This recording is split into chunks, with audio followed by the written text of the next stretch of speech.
We're going to record the session as a resource for other students. So if you, hopefully you all remember as part of your agreement that you signed for this internship, you signed off on a photo video release. So hopefully that's okay with you too.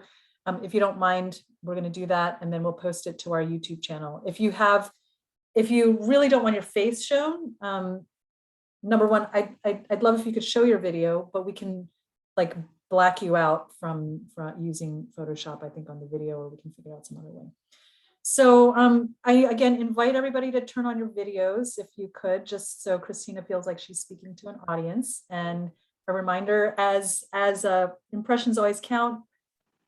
Christina working at a company, you never know when you might come across somebody at Reddit that you want to talk to. So being able to see your faces will matter in terms of networking and that kind of thing. So Christina, I'm going to be here for probably a good portion of your talk, but then Steve over here is working with me on the program and he's going to kind of close off at the end. So just want to introduce you to Steve as well. So with that, I will turn it over to you. Sounds good. Thank you so much, Sophia. What's up, Foothill? So nice to meet you all. I'm really enjoying reading about you in the chat. Thank you so much for having me. I'm really excited to talk to you today about some ways that you can keep your first internship or your second internship if you're on your second one. So these are also ways that you can keep your first job, right? So even after you're done interning and you're on your way to the working world, these are ways that you can impress your boss and keep your first job. I'm not going to take too long on the intro, but this is what I do want to say. So I'm currently the head of diversity, inclusion, and belonging at Reddit. I have most of my career has been spent on the HR side of the world. So I've been head of HR at several companies. I've been head of recruiting at a couple of companies. Most of my background has been in the entertainment world, although now I'm in the tech world. And I started off my career in law, but didn't love it. So I have several different things in my background. I've also been the chief operating officer at a company. I've been chief information security officer. So I've been on the operating side. I've been on the HR side. And now sort of as a derivative of HR, something that I think I always carried with me is the lens of diversity, inclusion, and belonging. So I don't think that's something that, you know, I'm sort of doing separately, right? I'm owning that work and I'm leading that work, but I think that no matter what work you're doing, what work you decide to do, if you're a computer science major and you decide to be an engineer, if you're a marketing major, if you're whatever, if you're a chemical engineering major, you will always carry the work of diversity and inclusion with you in your journey. So that being said, let's start the presentation.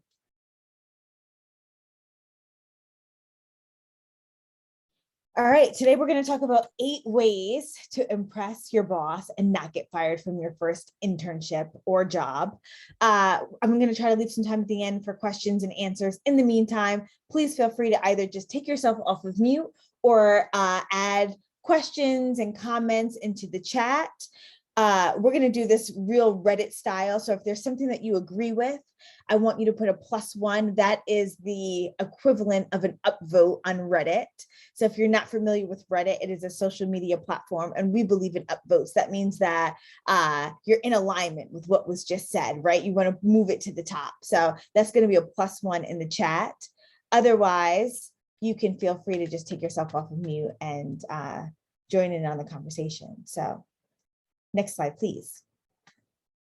All right, you landed your very first real job or internship. So what, now what? What happens? We're gonna start with a clip from one of my very favorite movies. I might be aging myself with this movie because I don't know if anybody watches it anymore, but we're gonna try it anyway. So let's go to the clip to start off things on the right foot. Can you just let me know if you guys hear it?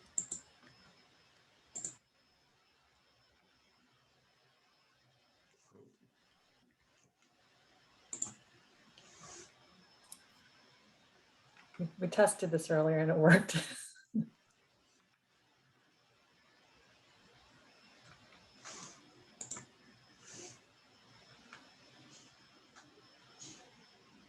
Can't hear it. Uh-oh, we can't hear Oh. it, Steve. Did you share your sound? Let me re-share that then. Technical difficulties. This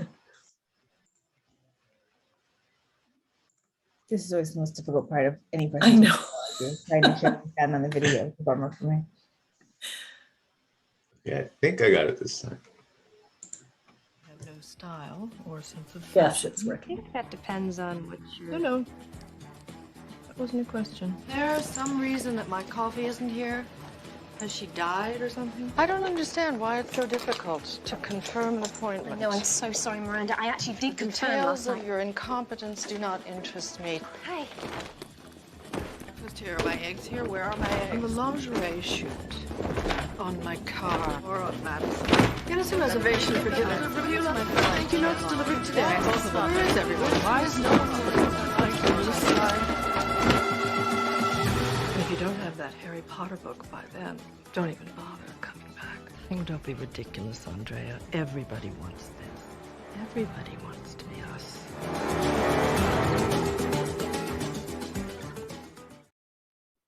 Not surprising that Andrea was the first person to guess the name of the movie. Andy had it so hard in this movie. Arlene saying +1 to the name of the movie.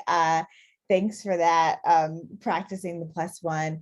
Andy had it so hard trying to please Miranda, and I am really hoping that you do not have a boss like Miranda, right? But sometimes the internship world is really hard, and you're trying to pay dues, and you're trying to get it right. Today, we're going to talk about some tips on how to get it right. Hopefully, you won't end up in a situation like this. But I do think that there's a couple of things that you might be able to do in order to make your life a little bit easier with your future boss. So let's get into it. Tip number 1, next slide, please. Be prepared. So this is before you ever go in to get the job. This is when you're about to interview, when they call you back. Be prepared. You live in the world of the internet. It's not that hard anymore. It's not like, I'm not going to say when I was young, because that's okay. When I was young, it's not like when I was young, right? And you don't have to like try to fiddle through magazines and newspapers and whatever and try to find out information about people. It's all at your fingertips these days, right? So do a little Googling, look on LinkedIn. These are the things that I want you to find out. I want you to find out about the person that's interviewing you. Do a little internet stalking. You've been in relationships. You know how to I know you know how to stalk people a little bit.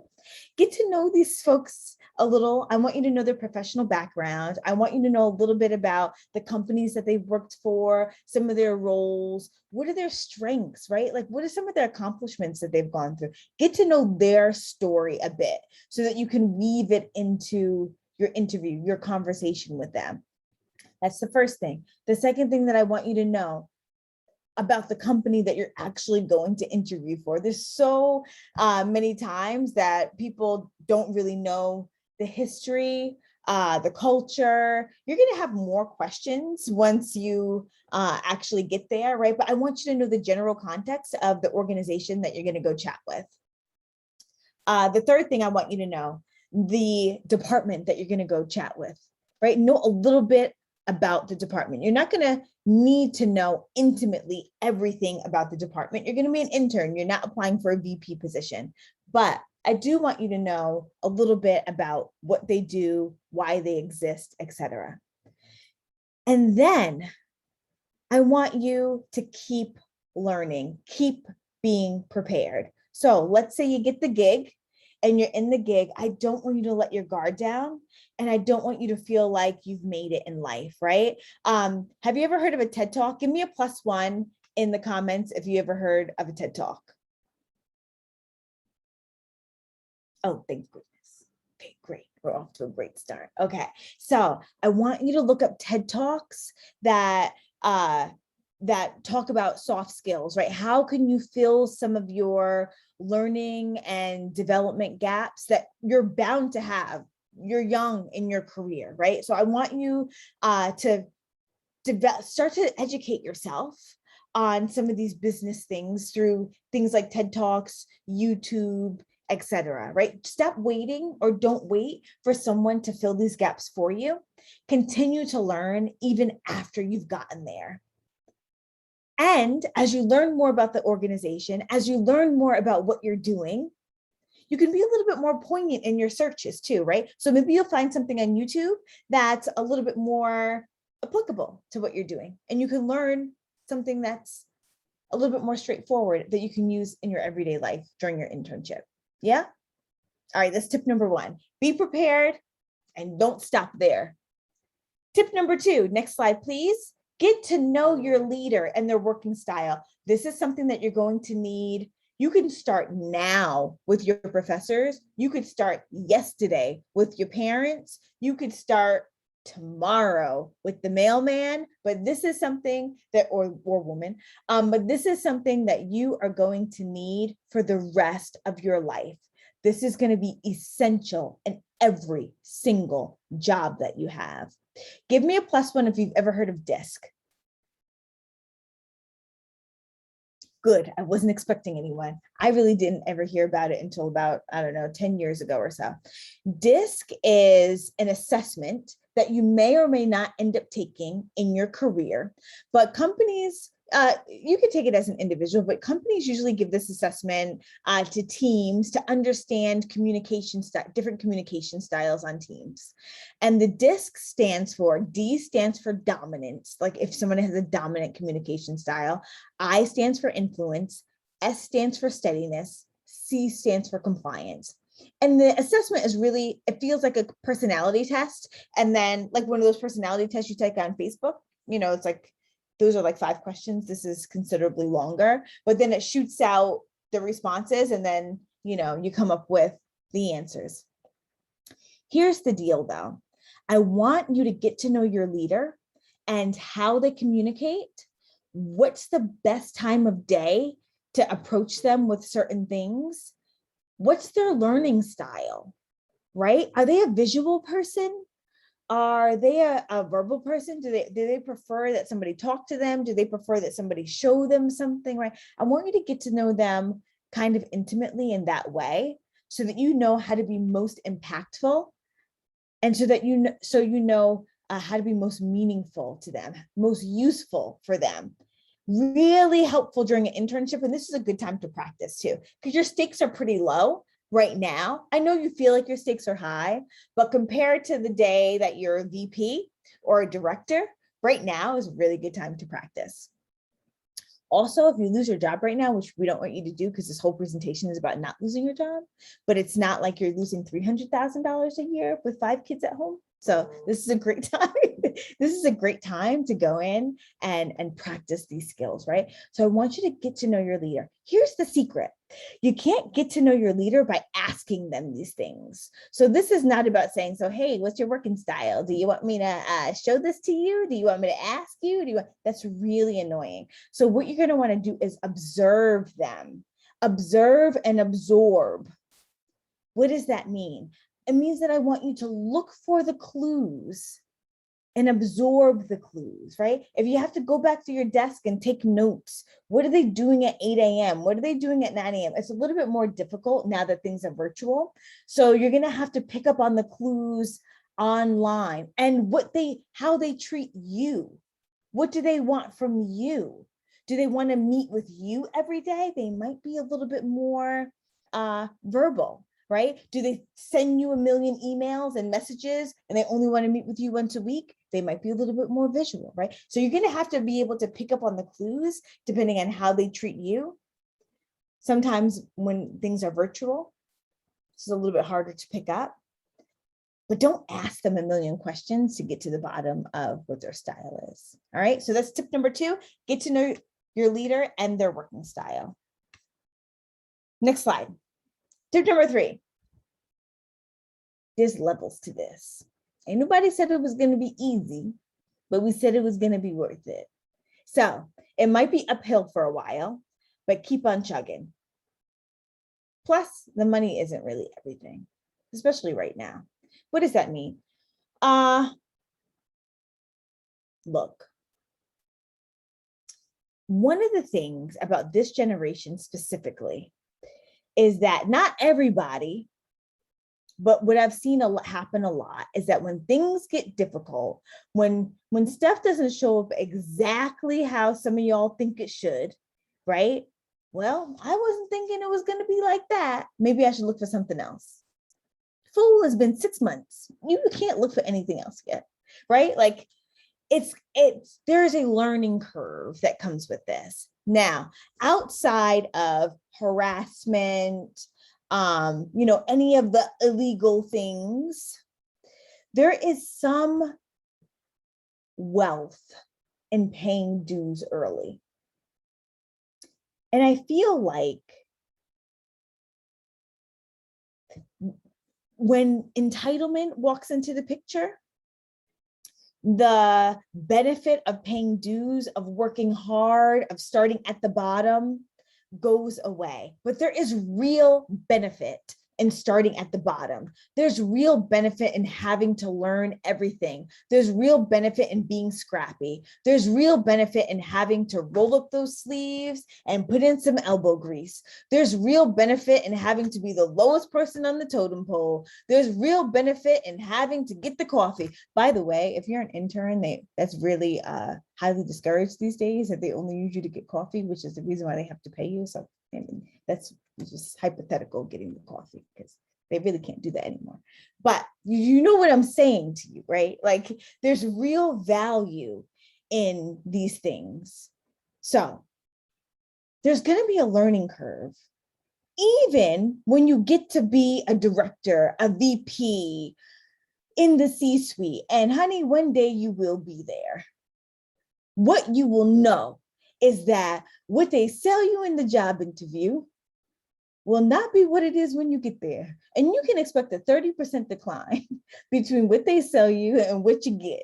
Now, when you're an intern, you can expect it to not be roses and sunshine, right? You're not getting paid $1 million. You're going there for the learning experience anyway. And so a 30% decline from that is maybe not still rainbows and sunshine, and that's okay. And you can expect that in your first job too. Now, you can get some amazing experiences out of this, and I'm not saying it's going to be shitty, but what I am saying is that there's value in when it is shitty, and there is going to be days that's not going to be the highest pinnacle of your life. There will be days like that, and I want you to be prepared for that. There's going to be days after your internship, right? When you're getting your first job, and I know this is about internships, but I want you to carry this with you. When you're a year into your first job and you feel like you should have gotten the biggest raise by now and you're ready to leave, I want you to park it and I want you to stay there. Because what you're gaining in experience likely is worth you taking the pay cut for another year. It'll catapult you into the next thing. Money is not everything. And as a matter of fact, your growth curve is not in a clear trajectory. It never is. Our growth is never just like, phew, we started from the bottom, now we're here. Learning doesn't happen like that, right? There's ups and downs, and we need to give our brains time to adjust to new learning curves. So stick in there. It's going to be uphill, but you'll be fine. Next slide, please. All right, so you're at your internship, you're learning, you're feeling like you can't do it, and then all of a sudden it's like, oh, I got it. And then 2 weeks later, it's like, oh, what did I get into? But now you're starting to get your pace a little bit. The next tip is go above and beyond. So you have your marching orders, you're feeling comfortable. Now I want you to do a little bit extra. And remember what I said about not asking your leader about every single little thing? I want you now to use the skill that we talked about in the beginning with that little thing called the interwebs, the internet. Remember Google, YouTube? I want you to fill in some of the gaps with your own research using the internet, but I want you to still check in with your leader to make sure you're on the right track. There's nothing worse than going off, veering all the way left, and then finding out that you're on the total wrong track And give me a +1 in the chat if you know who Amelia Bedelia is. I think I'm going way left here for y'all, but okay, a couple of people. Oh, more than I thought. Okay. There's nothing worse than being Amelia Bedelia. Amelia Bedelia is a fictional character from back in the day who just did everything wrong. Great intentions, did everything wrong. So I want you to go above and beyond, but measured, right? I want you to do your research, check in to see if you're on the right track. Yeah? All right, next tip.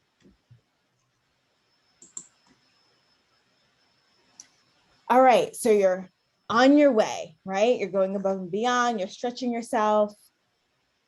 I want you to remember that networking is going to be a really important job or a really important part of your career now and moving forward.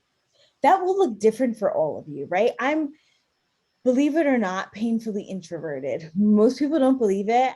I actually really am. I've learned how to survive in the working world. So I show up how I show up. But if you're introverted like me, you might not ever feel comfortable walking into a room with people and being like, hello, hello, hello, hello. This is who I am. This is how I do. This is, right? And you might feel much more comfortable sitting under the table in the corner. So you're going to have to, over time, figure out what's comfortable for you. But while you're doing your internship, your first job, etc., you're going to want to take some time to get to know at least the people that you work with, right? The people that are in the company. So you're going to want to get to know the staff. Don't be annoying about it, but you want to get to know who you're working with. So what does that mean? That means reach out to folks, let them know that you're there, ask them if they'd be open to having a 20-minute coffee with you. People love to talk about themselves, let them. Ask them if they'd like to have a lunch with you. Ask them if they'd be up for a quick informational meeting. Keyword here, quick. Don't take up an hour of their time. Be friendly.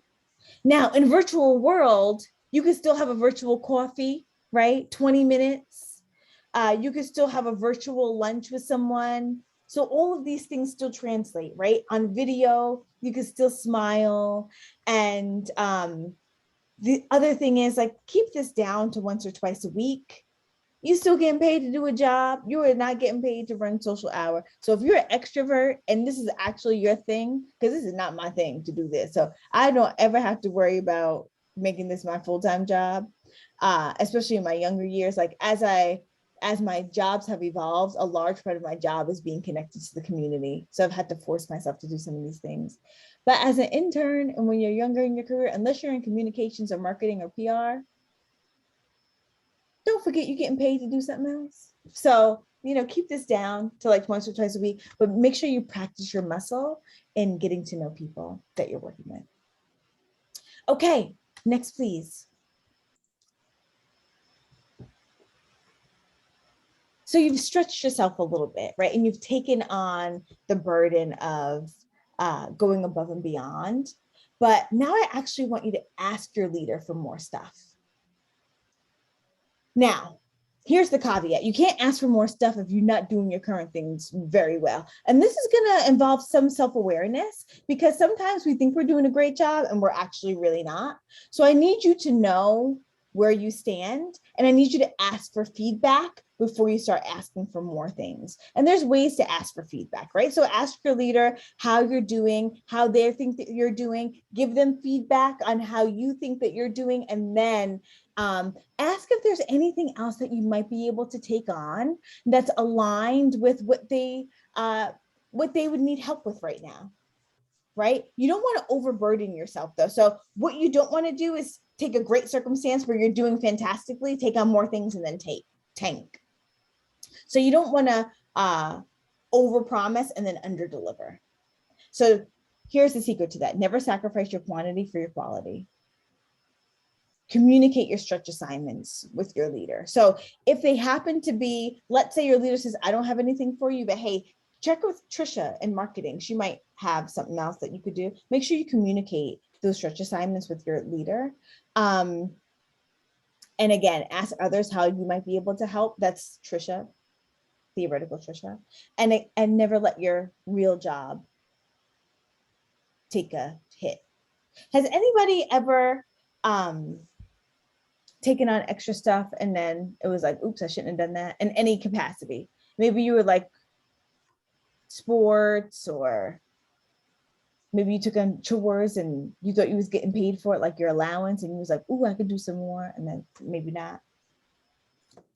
Take yourself off of mute and let me know.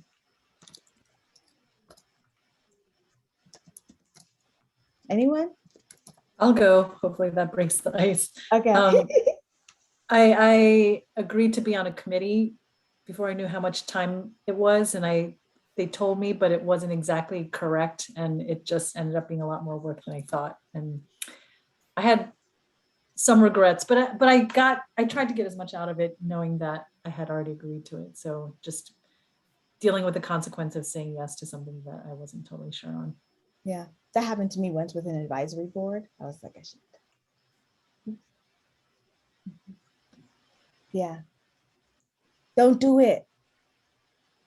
Be measured about what you can do, especially if this is an internship or a job where you have to report to someone and your reputation is on the line. You only get one of those. So be mindful of that.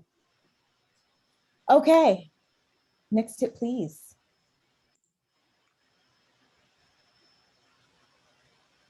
Anybody play chess? Oh, anybody, does anybody either play chess or have you seen The Queen's Gambit on Netflix? Nobody. Okay, somebody. Everybody. Everybody. Stay ahead of the game and ahead of your boss. Now, this involves, and the reason why we have the chessboard here is because it really involves using all of the things that we talked about. It involves knowing your boss's communication style, knowing their, not only their communication style, but knowing their learning style, right? Being psychologically aware of who they are. You can't get ahead of someone or stay ahead of them or stay 2 steps ahead of them if you don't know them. And more than that, right? If you don't know what is impactful for them in terms of the work, right? Because you could be doing a whole bunch of extra work and none of it is impactful for them. None of it takes anything off of their plate. None of it means anything. That's also not great. You could be talking to a whole bunch of people, but none of it gets you anywhere. That's not great. So I'm gonna need you to stay on your game and to stay ahead of the game. Like a chessboard though, strategically. Here's the other thing, because this is going to be important for you throughout your career. I want you to stay ahead of all of it, and I need you not to step on any toes or any heads to get there. People might step on yours to get there. And that's none of your business. Because your integrity and your reputation, remember we just talked about that? You only get one of those. And so regardless of what happens to you, and it probably won't happen in your internship, but it could happen throughout the rest of your career. So I want you to be mindful of this, right? As you're being strategic about managing your career moving forward, regardless of how you're treated, I want you to make sure that you keep your eye on the prize and you keep your head high and you continue your networking and you can continue to stay ahead of the game and you continue to stay clear of ruining your reputation and undermining your integrity to get there. I promise you'll get to where you're supposed to be and you will see those other people drop off, even if it seems like they're getting ahead of you in the short term. I've seen it happen a million times. I've seen other people drink their own Kool-Aid and be poisoned by it, but sometimes it looks like it takes a year to get there, but it happens and I promise you. But I want you to keep your eye on the prize, but be smart about it and use all of the other things that we talked about to navigate the chessboard to get there. We still have another one though, which actually I think is the most important one. So number 8, let's hit it. And then we'll take some questions. Number 8, taking out the garbage is serious business. Why? That's weird. My graphic didn't show up. Anywho, taking out the garbage is serious business. There is such power in humility. Learn this now, learn this yesterday, keep it forever. Do you remember the people that I just told you about that drink their own Kool-Aid, died? That's because they got too big for their own britches. And they started to believe in all the lies that they told themselves. And I want you to remember that none of it is real. All of the amazing things that you will end up doing in your career, and you will end up doing some amazing things, you're only as good as the foundation that you stick to. So I want you to take pride in every single thing that you do. And don't forget that 10 years from now, right? But it's especially important in an internship. Again, you're building your reputation. You only get one of those. And people talk. You think that, this is an isolated incident. Okay, I messed that up. I guess I'll never have to hear from them again. Oh no, it'll come and bite you again, because the person that you're reporting to will tell somebody else about you. And then next thing you know, you can't get a job, or it'll be very difficult for you to do that again. So take pride in every task that you do. See it from the hooter to the tutor, right? Make sure that you see it all the way through. Someone is always watching. When you think they're not watching, they're watching. And if they're not watching at that very moment, they're watching later. You see how this is recorded today? It's even easier in the virtual world. You can't get away with nothing. Don't try. Approach every task with enthusiasm. There is something to be learned everywhere, even in taking out the garbage. And that's not a great task. I have an 11-year-old daughter. Her name is Leila. And she's an only child, so she's quite privileged, which, by the way, I'm happy about that for a little Black girl living in Southern California, because I think that's a pretty rare experience. And I certainly did not have that experience growing up as a Black child in New York with there was 5 of us. So I had 4 sisters, and we were quite poor. But my parents wanted to make sure that we had a good education. And so we didn't have anything else really, except for that. Went to public school and got to play 4 instruments, etc. So set us up well. But Leila's quite privileged. My biggest fear with her, though, is that she'll grow up quite entitled with that privilege. So she has quite a few chores to keep her humble, and also to keep my house clean, because I'm pretty busy and so I don't have time. As part of those chores, so she has 3 main chores, right? House chores in addition to her bedroom or whatever. So she has to do the dishes. She has to walk one of our dogs, not the Doberman, the pit bull, who's quite calmer, and she has to take out the garbage. Now, the garbage is probably her least favorite task. It seems like no big deal, right? But even though there's like 2 small bags in the kitchen that are hidden in the drawer, so you can't even really see the garbage, when it's not taken out. When it overflows, when everything's fine with the garbage, you don't know what's there. But as soon as something goes wrong with the garbage, everybody knows that there's a problem. And isn't it like that with life, right? So I need you to be prideful. It is serious business. The garbage is serious business, right?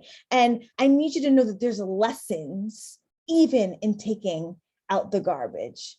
There's a lesson in something as small as making sure that there's not a hole at the bottom of the garbage, that there's not that nasty juice that'll follow you all the way down to the garage, right? Even in life, right? Where that one little hole in your reputation will stink up your whole everything and trail you.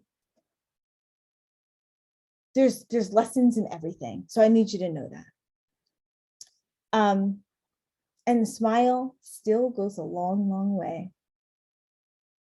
Because in addition to people wanting to know that you can do the job, they're hiring who you are. They're not hiring a robot. And you will learn that in all of your interviews and all of the day-to-day tasks, that there are 2 million other people, especially in a virtual world, that can do what you do on paper. But there is no one else that is who you are. And so lighten it up a little bit and smile and show people who you are and be who you are. And look, I can't guarantee anything, so don't come after me if you lose your first internship. But what I can almost promise you is that if you follow these really simple 8 things that feel really intuitive, you will not have a problem keeping your first internship. And that's it. What questions can I answer for you? Oh, there's the garbage. Oh, I actually had a question from the beginning. And Steve, do you want to unshare so we can see Oh, the gallery? yeah. Cool. So I know you had mentioned that you started off in law and then you had gone, I think, into entertainment and then now in tech. So did you ever feel like some imposter syndrome or like, yeah, like kind of intimidated just in that process? So I'm going to separate your questions because I feel imposter syndrome all the time. Outside of that process, I think as human beings, we're like walking bags of insecurity. I felt imposter syndrome 2 weeks ago. I'm still in the same job and in the same industry. But I will tell you something about switching industries and switching jobs that I think is important. I've never curated my career very, very closely, as you can see. What I have curated is my superpower, which is to be able to identify gaps and find solutions to fill them. And that has brought me to several different industries and to be able to own my story with that, right? Because there's reasons why I switched industries. And at the time when I was doing it, it felt like this feels really discombobulated and I'm not really sure how this is going to be able to fit into my story 10 years from now. The funny thing is about life is that, you know, as human beings, we really only can see 2 steps ahead of us at any point in time. If you would have told me 15 years ago that I'd be sitting here with you all doing this in this role, I would be like, you are on crack. But from where I was 15 years ago, right? Or 20 years ago, because we can only see 2 steps ahead of us. But somehow the story always ends up working out if we remember who we are in that moment and we lean into whatever superpower it is that we have. So I didn't feel imposter syndrome going from industry to industry because I was really like in that moment filling a gap that I knew how to fill. And I was leaning into the learning moments of like learning a new industry. I can tell you that when I feel imposter syndrome now, or even along the way that had nothing to do with the industries, the way that I try to overcome that is I remember, everybody has imposter syndrome. My CEO was talking about imposter syndrome just this morning, and he feels it every week as well. But the key to that is really just breaking it down and taking it 1 step at a time, right? And understanding like, nobody knows what they're doing. Nobody, I promise you, nobody. People seem like experts and like, nobody knows what they're doing. We only know what we know. So instead of focusing on what you don't know, you focus on the part of the problem that you do know and take it step by step, and you'll get there. Thank you.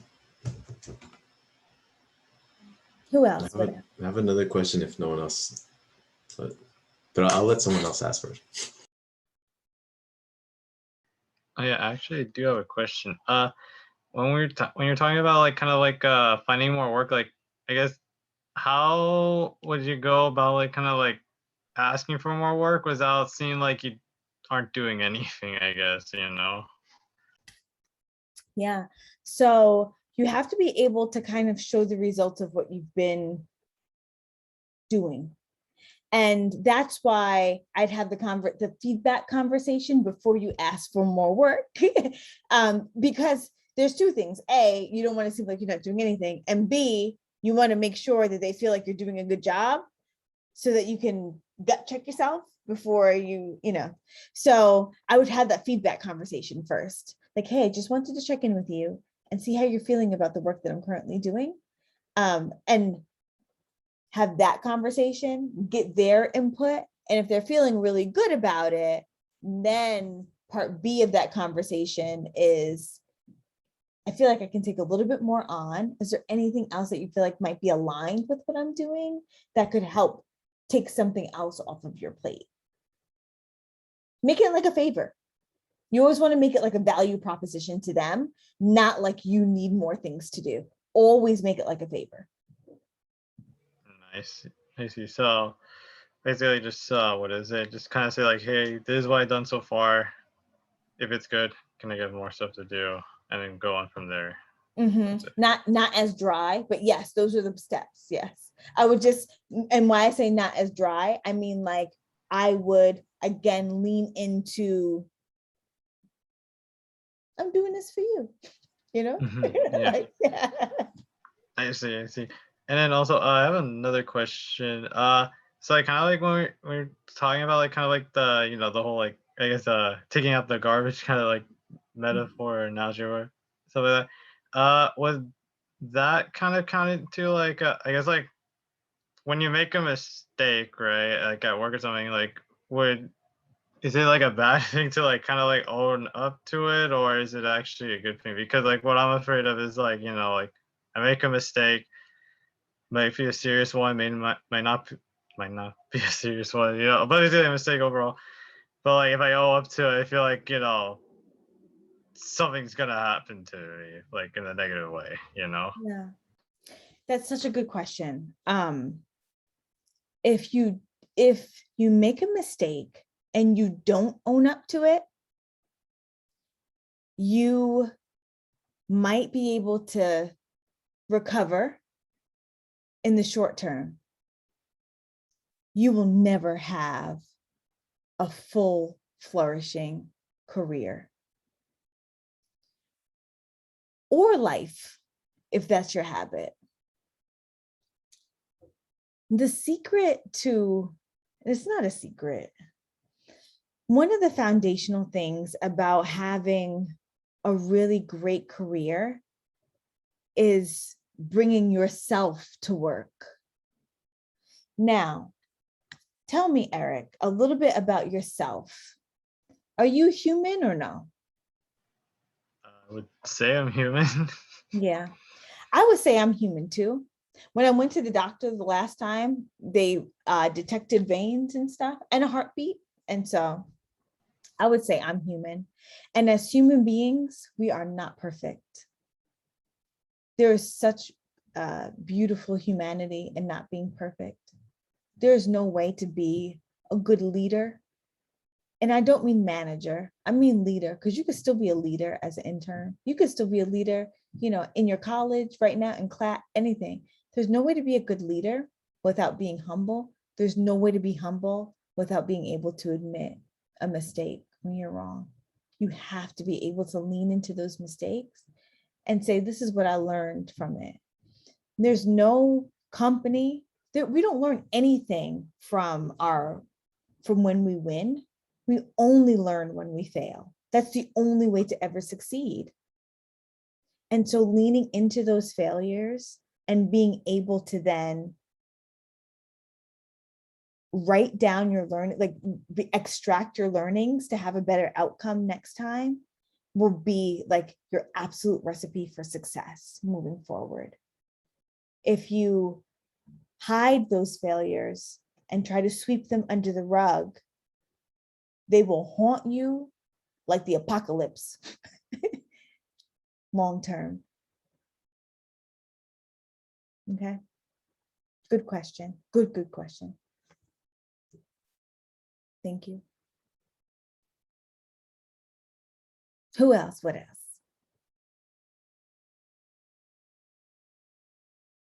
Don't be shy. This is your chance. Make a good impression. I am not shy, so please don't be shy with me.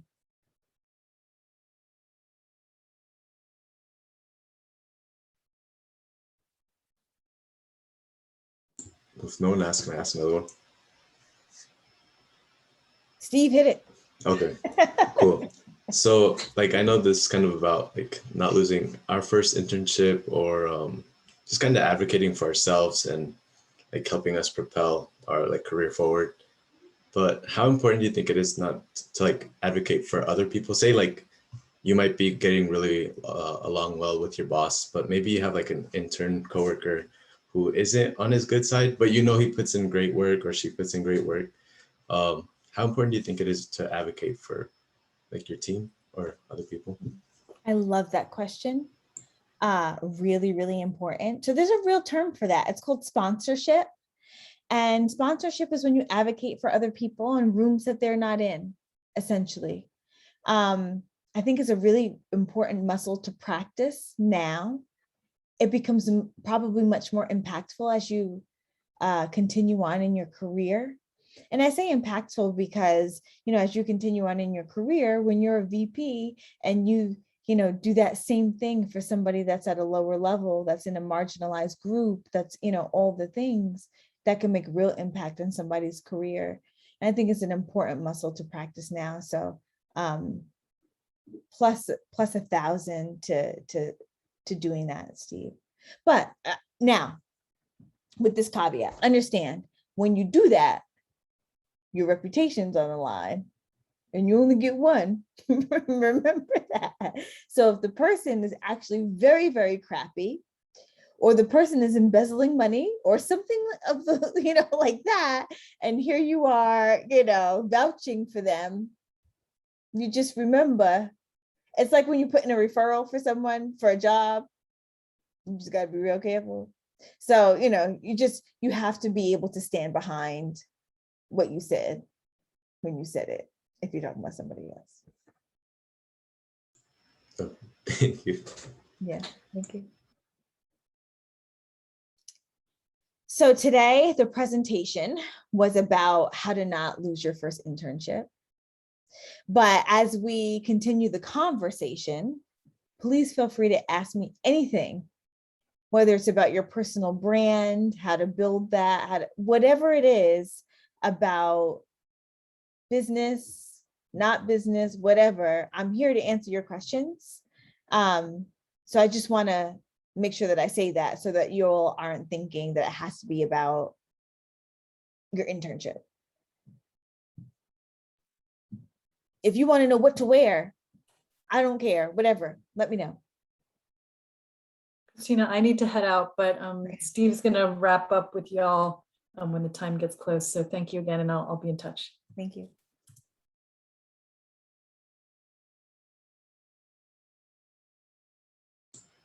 I was actually going to make a comment when you were talking about earlier about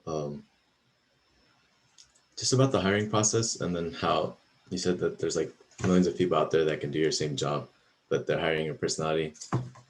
I mean, it's just a comment, but it actually kind of reminded me of almost like dating. Like, oh man, it's like it's to build a relationship. So like that's kind of it's kind of a relief, because then like, yeah, as long as you're like your authentic self, like hopefully that works in your favor.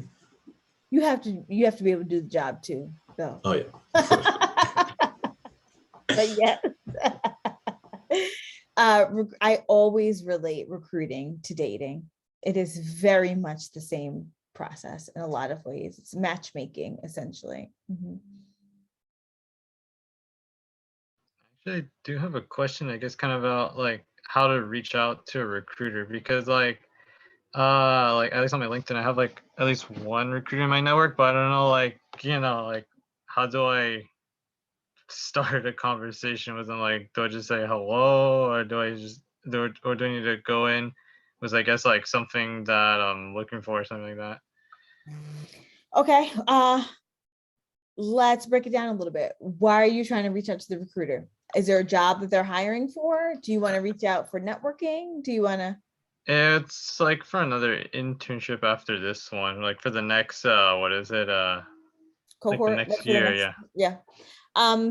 Okay, so couple of things. The first thing is I would not only have one recruiter in your network. So I want to see a show of hands just really quickly. I'm going to answer your question, Eric, but I want to see a show of hands. How many of you have a LinkedIn page?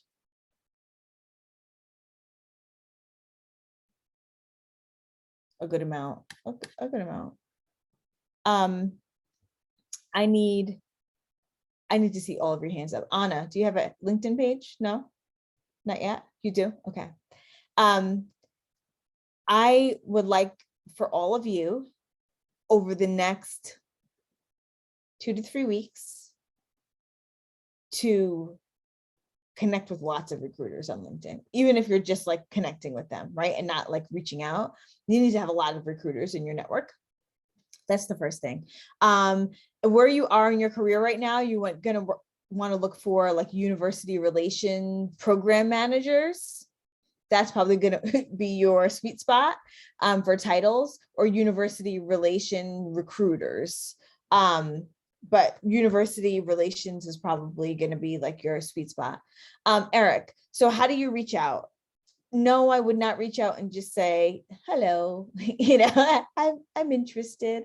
I might reach out instead and say something like, hi, my name is Eric Florin. I noticed your organization, and this year you have XYZ internships up. I'm really would be interested in hearing more about XYZ org, and was wondering if maybe we could get to know each other, a 15-minute quick coffee chat. I figure your internships for this year are probably full, but would love to just hear a little bit more about your XYZ org that's aligned with your major. Make sure you say your major and say, or I'm an upcoming junior, or whatever the case might be. Just 2 sentences about yourself and say that you'd be interested in hearing more about the org, not the internship, because that's come and gone. You want to build a relationship, right? And not make it so much about the internship. And again, quick to the point, coffee chat, same way that we discussed getting to know the staff once you're actually there. I see. And would that kind of like go for like, I guess, all the recruiters in that same org? Because like, as you said get, more than one recruiter in your network. So like, let's say I get like a bunch of recruiters from like, let's say Reddit, right? Would I have to do like basically the same to like all of them, or is it kind of like a quality relationship over like quantity? So basically like, maybe have like a very strong relationship, work relation with like one recruiter, but then like just have like know of the other ones or something like that. Mm-hmm. Eric, do not reach out to a million recruiters at the same company. So like just have like that quality recruiter with that company. I want you to have a network of recruiters at different companies that you might be interested in. Okay, gotcha. Okay. All right, sounds good. Good. Who else? There's some people with their hands raised emojis. Was that a hand raised emoji because you have a question, or was that because you have a LinkedIn page? Marcos.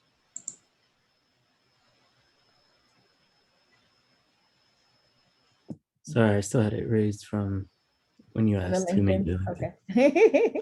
All good. Who else? Anybody want to know about the recruiting process? Anybody? I have a question. So I was wondering what you wish you were more open-minded about in college or job searches.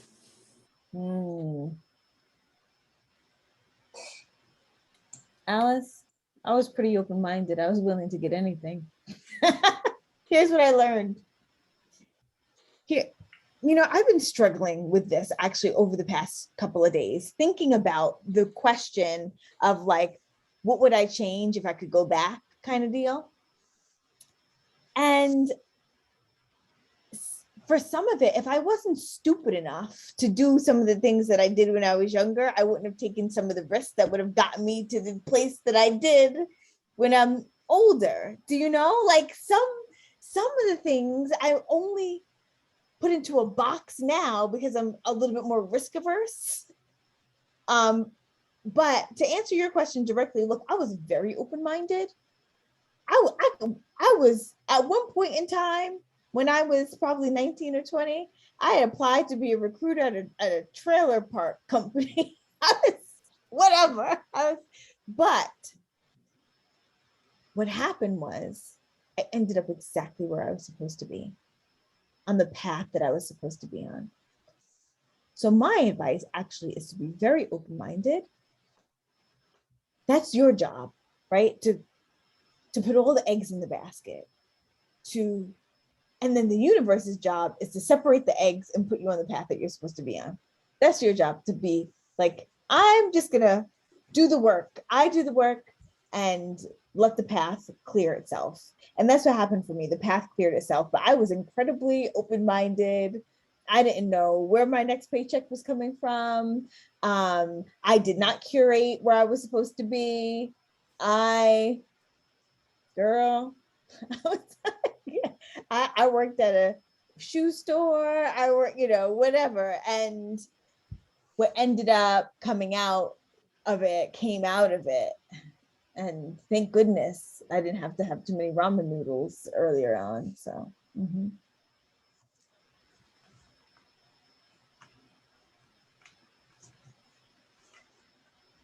Who else?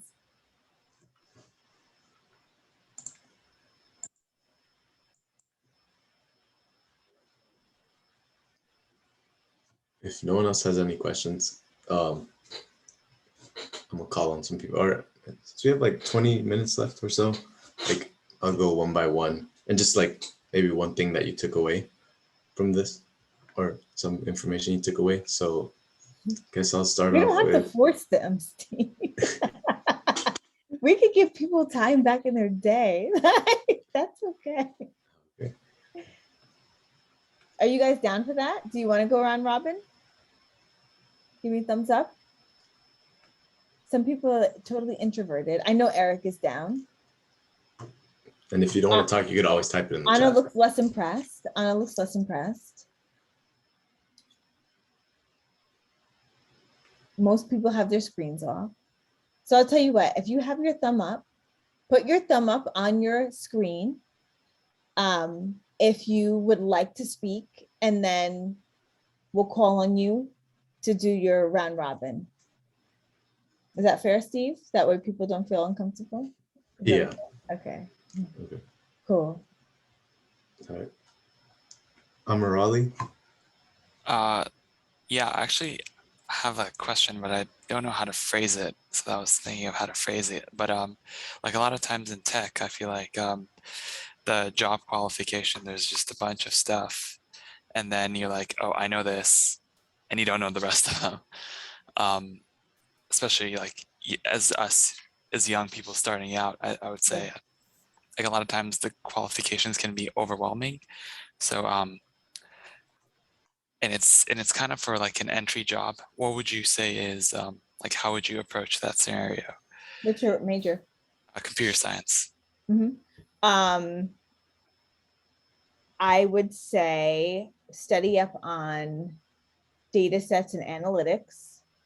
That's going to be like a major part of your interview. If you're going for FANG companies, and by FANG companies, I mean Facebook, Amazon, Netflix, Google. And I can't speak to like other, I mean like the Silicon Valley companies, Reddit, like that kind of thing. And still go for it. Like if you're a new graduate, you could still go for like some of the junior engineer or like the entry-level engineer. Your level is going to be IC2. Okay. So individual contributor 2 is what you're going to normally get coming out of college. And you're going to really just, again, want to study up on the data sets and statistics stuff, because you'll have to go through like technical interviews, and you won't be able to get through that part without studying up on that. Got it. And a quick following question: as an employee of Reddit, what is your favorite subreddit? Ice creamery. I have two. I have a couple. Ice creamery. Data is beautiful. And J-Lo. But the J-Lo thing stays between us. Cool.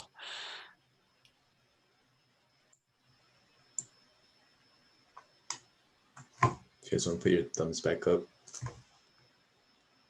And can we get some any ladies, any of the ladies to, so we have a little bit of balance in our round robin, please, if anybody would like to volunteer. Thank you. I can't help but to be the head of diversity and inclusion. No, Eric, put yours back up. But you know, we just wanted to also get some gender perspectives. I think it's just temporary. Yeah, the phone is a temporary thing. Oh, it's just temporary? Okay. Yeah. Got it. All right, let's hit it. Steve. Cecily? Hi.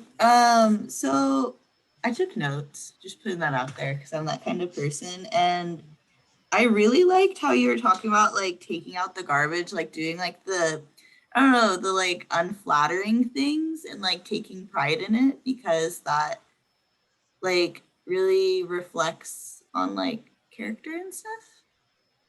I really like that. I felt like that was really helpful. Thank you.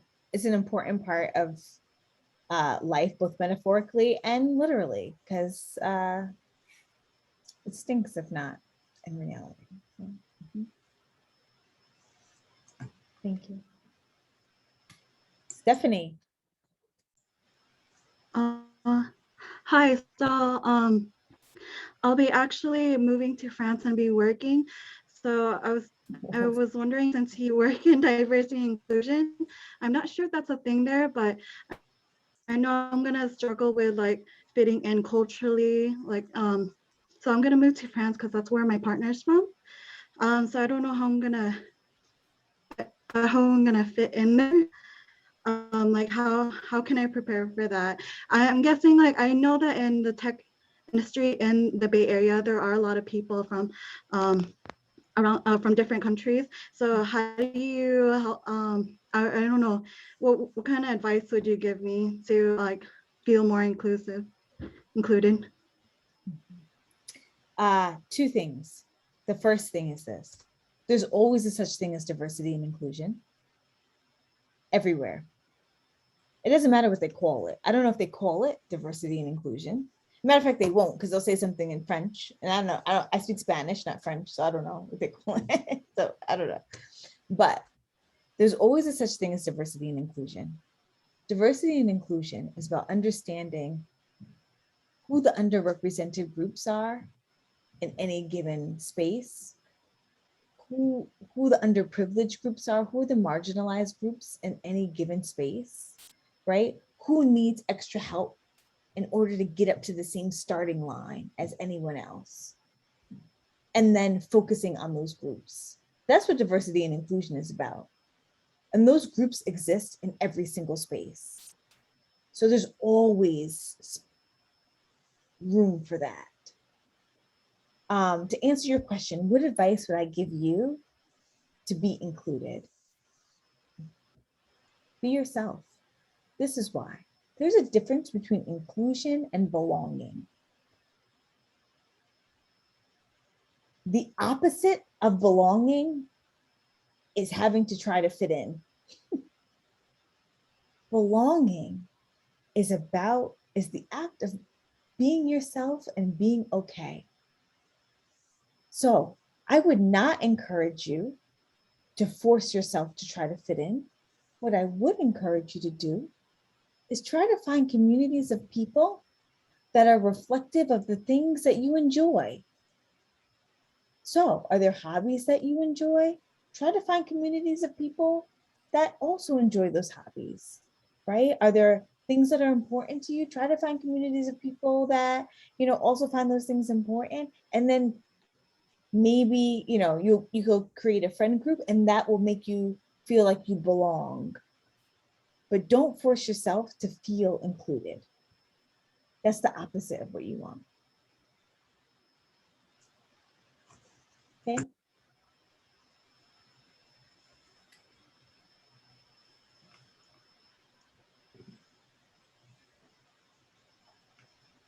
I have a question. All right. Mo, and then Eric, I didn't forget about you. Okay.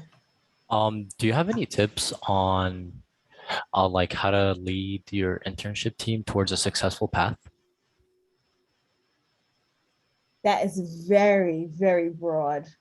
So can you give me like a little bit more context? Are you like the official leader of the internship team? Are you a functional leader? Like, are you taking on a leadership role of the internship team? And if so, do they want to be led by you? Or are you asking for tips where they can feel like you're a leader? What?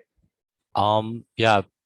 So technically I was assigned the leader role for Okay. 2 groups. Yeah. Okay. And are you interning in a technical capacity? I'm Yeah, assuming? it's a computer yeah, a computer science internship. Okay. And you were assigned a leadership role to get a project completed, or a leadership role over the actual department? Yeah, to like basically we're working together to make a replica of the website. That's our project. Got it. And so your job is to lead them to get that project done. Well, yeah, I'm also yeah, basically my question is like, how can we like how can I like improve like, you know, like activity and like communication and all that stuff? Mm-hmm. Yep, I was tracking, but I figured, and so I wanted to know, like, were you just working on the project or whatever the case may be? So how often are you all communicating now? Where we have our own Discord channel. We have like a Discord channel where we like communicate there. Okay. Yeah, so like I'd say like pretty often. Like we also like meet with the supervisor once a week. Okay. So this might be contrary to what you might think, but I would start doing a 10-minute daily stand-up with your team in the morning on video. Just to start the day off right, talk about any not even progress, but like any hiccups that might prevent you from getting like the daily deliverables done, anything that they want to share. Just 10 minutes in the morning just to connect with the team and to create a thread for the team. It'll also just get people to know each other a little bit better, a little bit more comfortable with each other. Maybe you use that 10 minutes for an icebreaker for the day. Maybe you use, you know, whatever the case might be, but just 10 minutes to connect with each other versus only connecting with each other on Discord, and then doing like that once a week with the supervisor. So that's like the lowest hanging fruit thing that I would do, is just to make sure that you're connecting like IRL as much as possible. It's not really IRL because, you know, you're not sitting in the same space, but just like a 10-minute check-in with each other. The other thing that I would ask is, like, how often are you doing a gut check with the team to make sure that you're on the same page before it goes to the supervisor?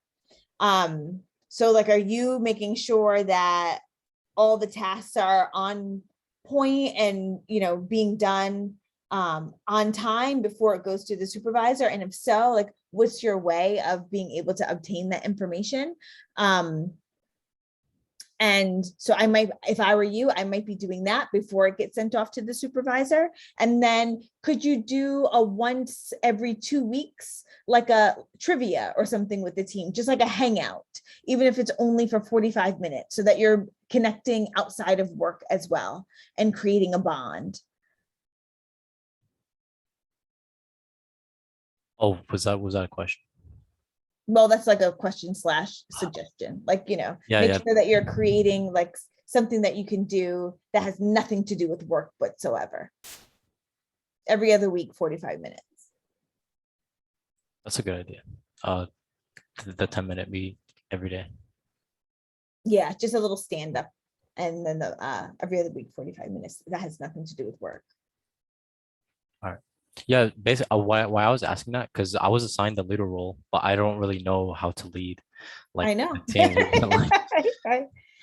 And that's why also I would collect the, just to make sure that everybody's on task with whatever was assigned to them. So everybody probably has different things that they have to do in order to get the project done, right? I'm assuming, right? Yeah. And so you want to also collect that information from them before it's sent to the supervisor, because you want to put your eyes on it first. Whatever's sent to the supervisor kind of has your signature on it, that it's been signed off on since you're the lead. So before whatever's sent to the supervisor on a weekly basis, before that meeting with the supervisor, you're also going to want to collect the information from the team just to make sure that everything is on time and on task. But it's easier to collect the information on the team if you're connected. They see your face, if you're going to get connecting with them every other week to do the trivia, if you're, if you actually have a relationship with them as well.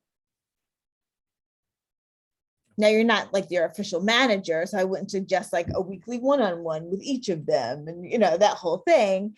You want it a little bit more light and airy, but there also needs to be some accountability for the work. So you want to try to collect, whatever they're responsible for, you want to try to collect that from them as well before it gets the eyes from the manager, from the supervisor. Thank you. Okay. Eric. Oh, wait, we're still doing the round robin thing, right? Yep, sure. All right, so is this a question or like the original prompts to you? The original prompts is totally fine. All right, yeah, so it's good.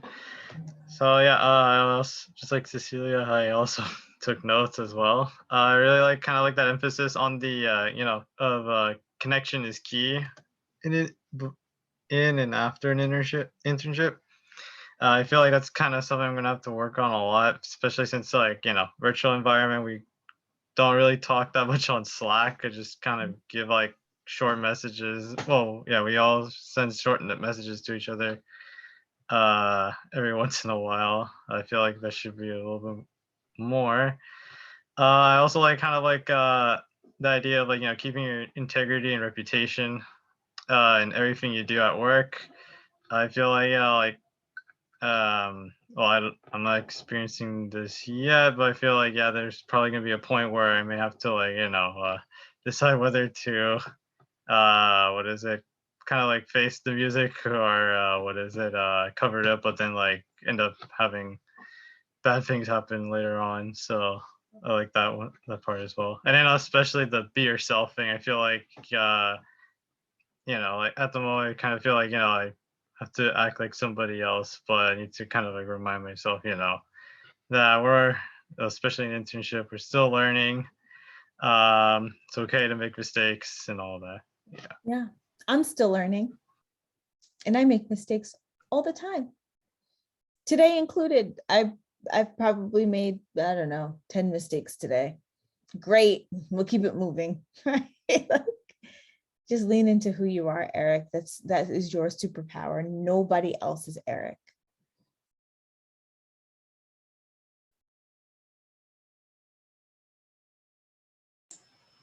Is there any last questions, comments? You can feel free to type them in the chat as well if you don't want to speak up.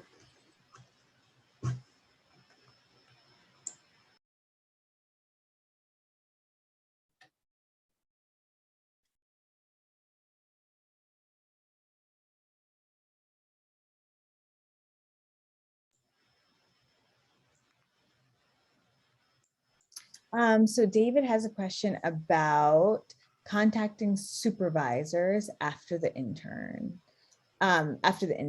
So,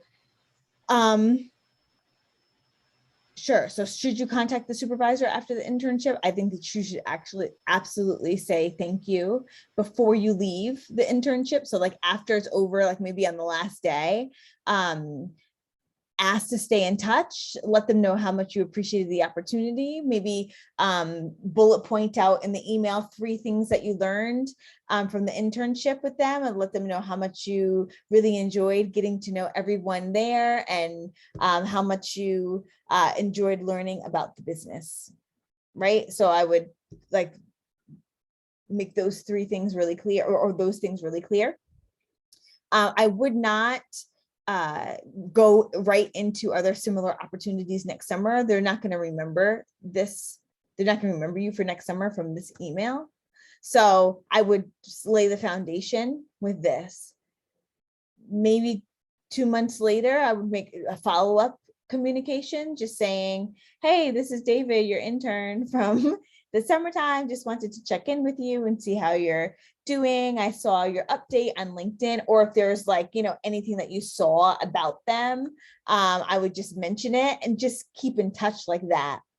Then maybe 2 months later, as you're getting closer to the next internship season or whatever the case might be, then I might reach out again and say, hi, this is David, remember me from your last internship, just wanted to check in to see if there are any similar opportunities coming up. So again, this is about relationships. This is about multiple checkpoints. This is not what can you do for me, right? So you want to make this as natural and as, as natural as possible.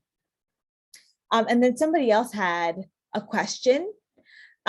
Somebody wanted to know if we have any tips for new interns or employees using LinkedIn. So they want to know who we should follow, connect with, what we should put on our profile to get the attention of recruiters, etc. So first of all, put a picture up there. That's the first thing. Like, ain't nobody trying to look at your gray box. So be inviting.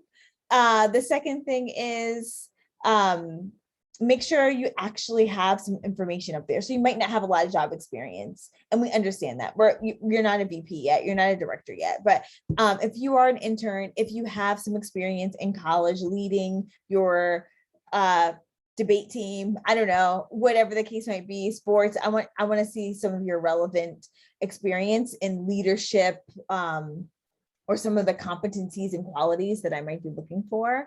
Who should you connect with? I don't know who you want to connect with, but it should be somebody. You shouldn't have 3 connections. So I want you to connect with people that inspire you, right? I want you to connect with people at companies that you might want to work for. I want you to follow companies that inspire you. I want you to follow content that you're interested in seeing come across your feed.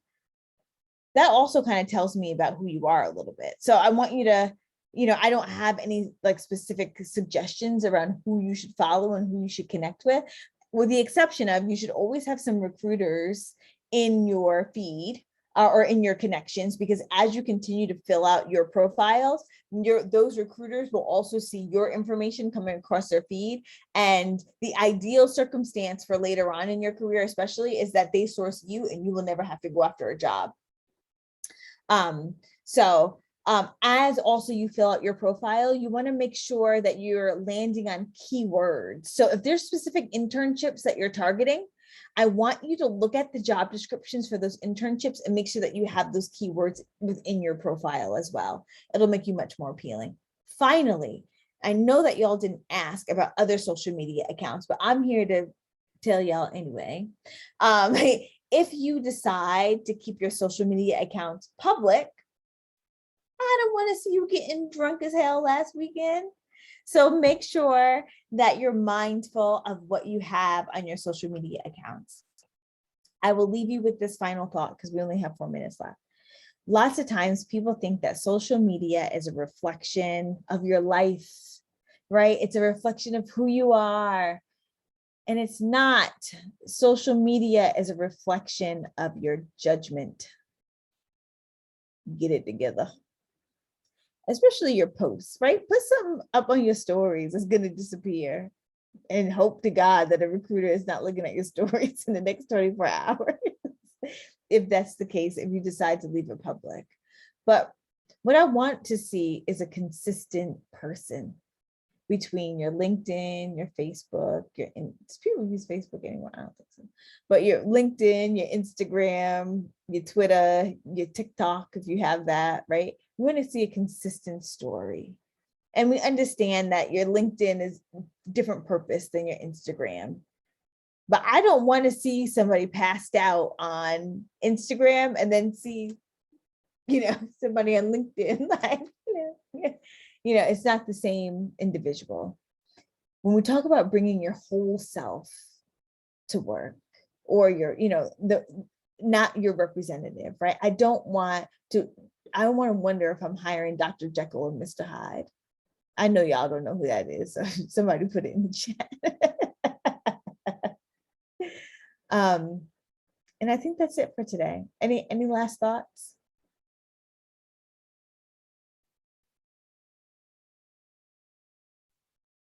No? Okay. Wait. Sorry, I have a quick question if you have time. Yeah.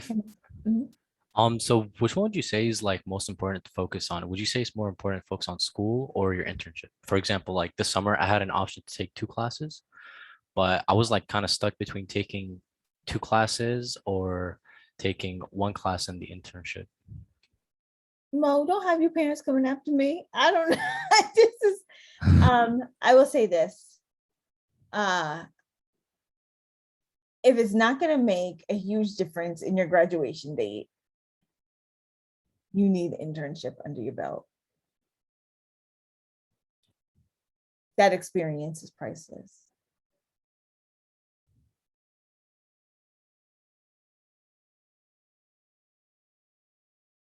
Thank y'all for coming today. I appreciate you. Please connect with me on LinkedIn. Thank you, Christina. Thanks for coming. Thank I'll see y'all later. Thank you. Reach out for anything. Have a great day.